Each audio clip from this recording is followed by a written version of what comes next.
Which brings us on to our first case study, Nikky Hall from Polkadoodles, who will talk a little bit about her experiences entering one of the previous competitions.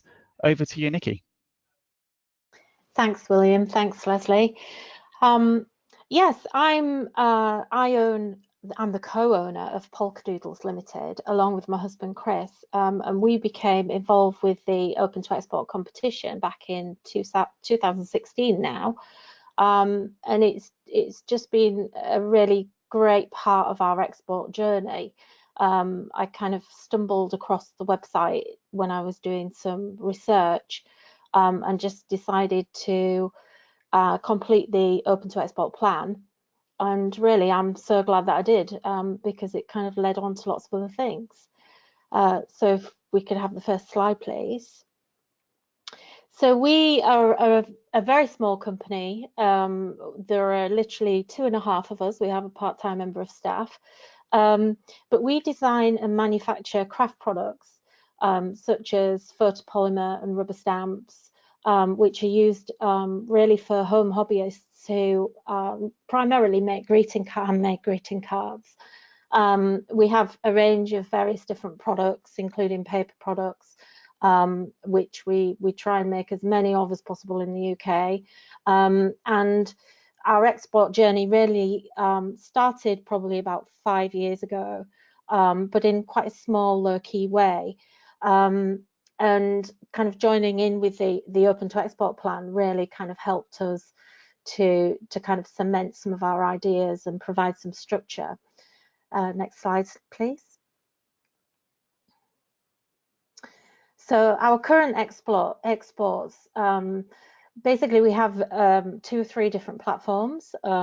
We have our main website, which is very much us selling direct to our consumers, and 45% roughly of those sales are actually exports, and 40% of those are actually in the US.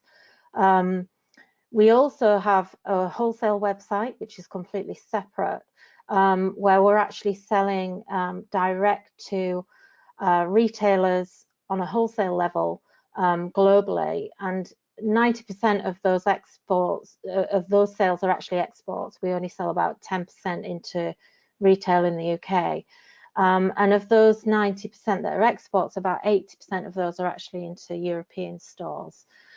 And then also we have a distribution network. We actually have 3 distributors, 2 in Europe and 1 UK distributor, that also accounts for another part of our business, which is growing hugely at the moment. And in addition to all of these different platforms that we have, we also trade into the US and export to the US directly via a US partnership where we actually license products to them.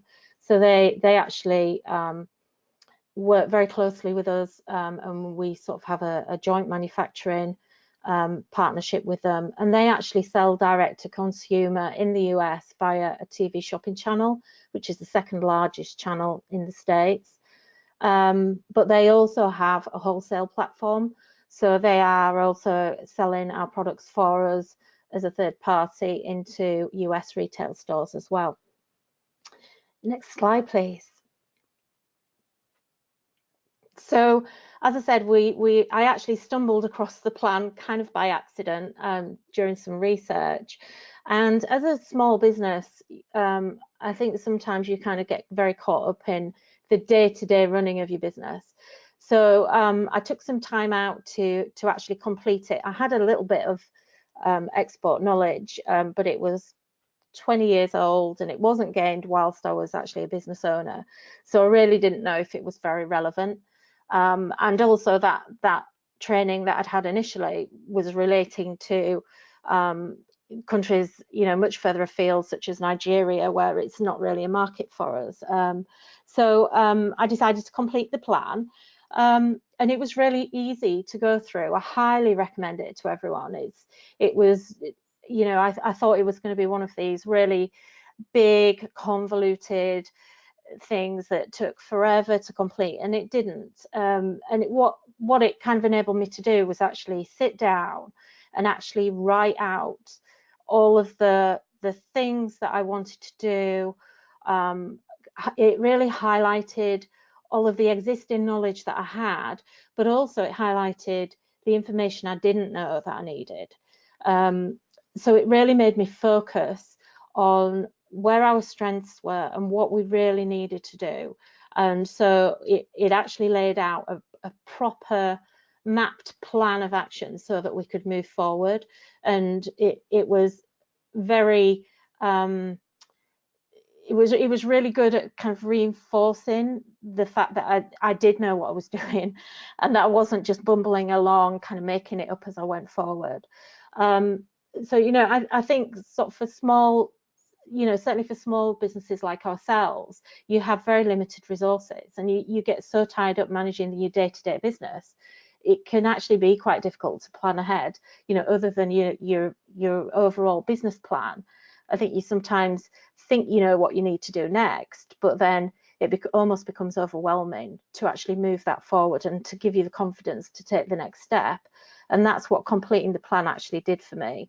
There were resources within there. It brought up all of the little bits and pieces of information, such as, for instance, thinking about insurance, thinking about how you're going to get paid, and the differences in, for us doing wholesale, the fact that we were going from being paid immediately, because all of our money comes in up front when we're dealing with consumers, but going wholesale into a foreign market, obviously that is completely different. And thinking about whether we needed to actually have kind of extra cash flow in hand to actually manage that, and the cost of having the stock and the inventory in advance, and how long it was going to actually take to get to market, all of the shipping and all of the details. And it really goes through all of this quite in depth, not in depth to an extent where it takes you 3 weeks to complete, but it really made you think about it as you were going through. And it was really, really valuable. So having all of that online and being able to also fill that in as you go along. So it was the thing that I really like about the plan, and I still actually update it now, is that you can actually do it as and when you have time. There's no time restrictions on it. So even now, 3 years or 2-3 years later, I actually go back to that plan and update it about every 6 months. And that's really invaluable as a business owner, that it just sits there, and it's good to kind of revisit and kind of see how far you've come in that time as well, and see what goals you did achieve, or whether actually I totally forgot about that and we really need to readdress it. The other thing that I found really fantastic about it was the accountability it gave me. So again, as a small business, you don't really have anyone to answer to other than yourself. And so it's very easy to shuffle things to the back burner if it's inconvenient to you, or if you feel it. I think sometimes, certainly for me, if I feel like I don't really know what I'm about to do, I don't know much about it, and I feel a bit overwhelmed, it's very easy to put that to a side and think I'll deal with that when I've got a bit more time.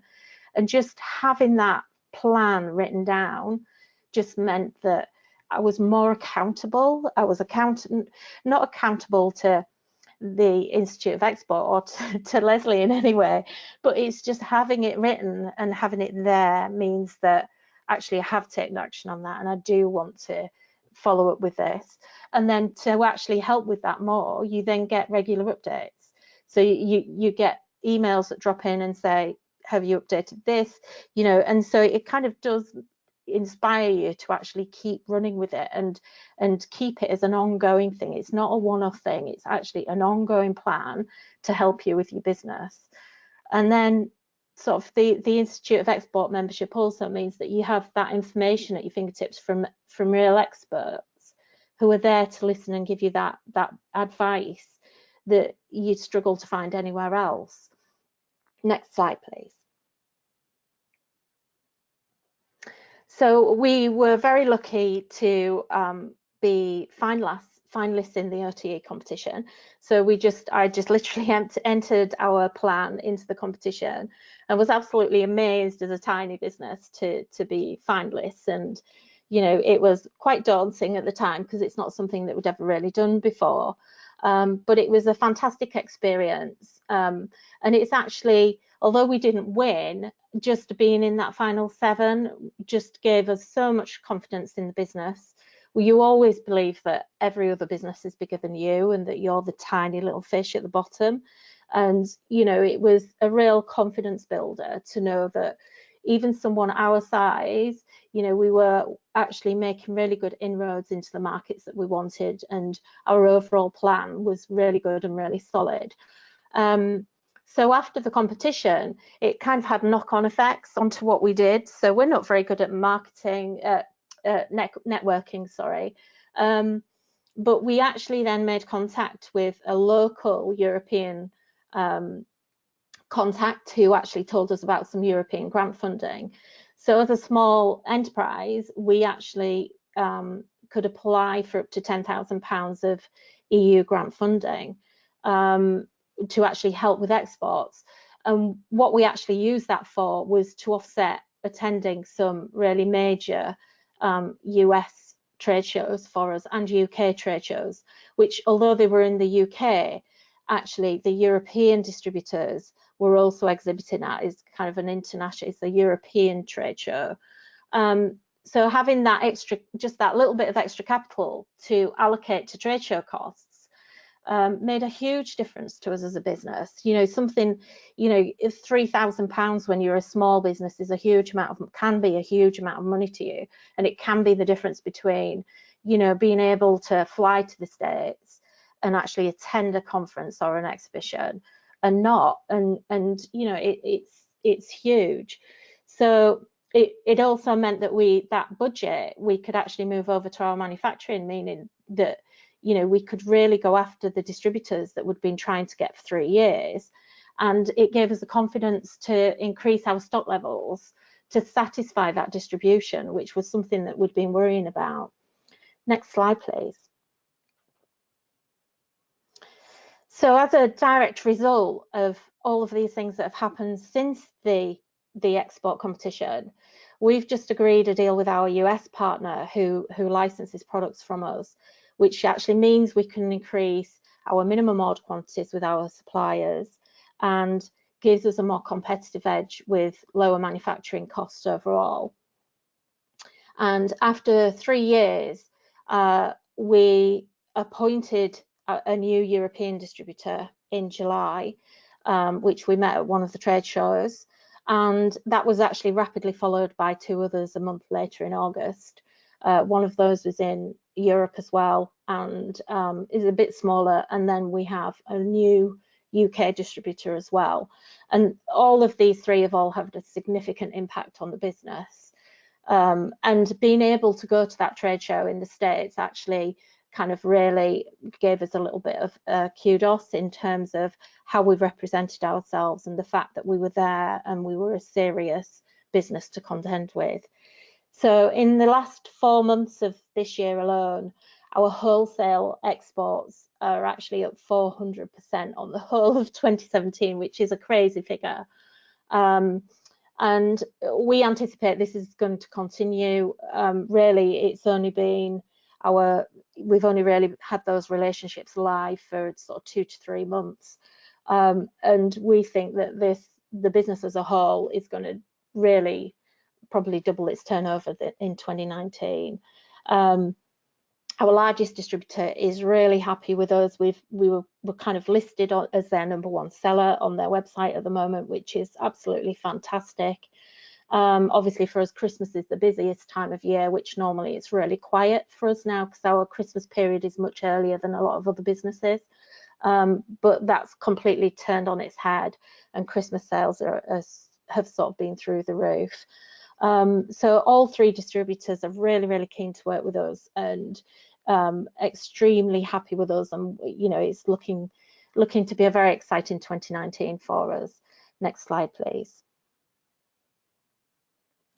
So the tips that I've got for exporters for next year, whether you're a large company or a small company, just be bold. Don't assume that you know, as a small business, that doors are closed to you because you don't have the knowledge. That knowledge is there. All you've got to do is look for it and ask the right people. And by taking part in the export to action plan, that knowledge and that information is available to you very readily. You know, we're all slightly worried about Brexit, but you know, have confidence. We're very confident in our business. Obviously, our European market is the one that's really expanding hugely at the moment, and it's been really tough actually getting into Europe for us. So it's something that, you know, is really affecting us in quite a big way as a very small company. But you know, we're still very positive about it, and we're just trying to make sure that we are still presenting ourselves as a really valuable company to those distributors and to those retail outlets that want that wholesale business. And Brexit affects them too, and you know, they all want to work with us to find the right solutions. I'm sure we will. We in particular have a real threat to our industry at the moment with intellectual property and copyright theft. So don't underestimate the importance of that to your business, and that's something that's actually touched on in the Open to Export plan as well. So by being a member of the Institute of Export, you can actually get help with that directly on the website.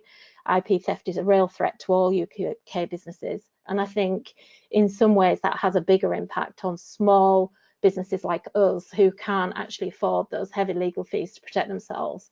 And I was really interested to see Leslie's slide earlier about the new membership that's been launched, that's actually going to involve all of that, and we'll be signing up to that for sure. So I think, you know, overall the impact of just completing this plan and going through all of this has just been massive for us as a business, and it's not something I anticipated at the time when I was completing it, but I'm certainly glad that we were involved, and we will remain to kind of complete it and be involved. So I'll hand back over to William. Fantastic, thank you, Nikki. That's fantastic to hear just how much you've grown over the last few years, and the role the action plan's had, but also just how much you've got on with the job of doing exporting and really letting your business take flight. So that's really great stuff to hear. Thank you so much.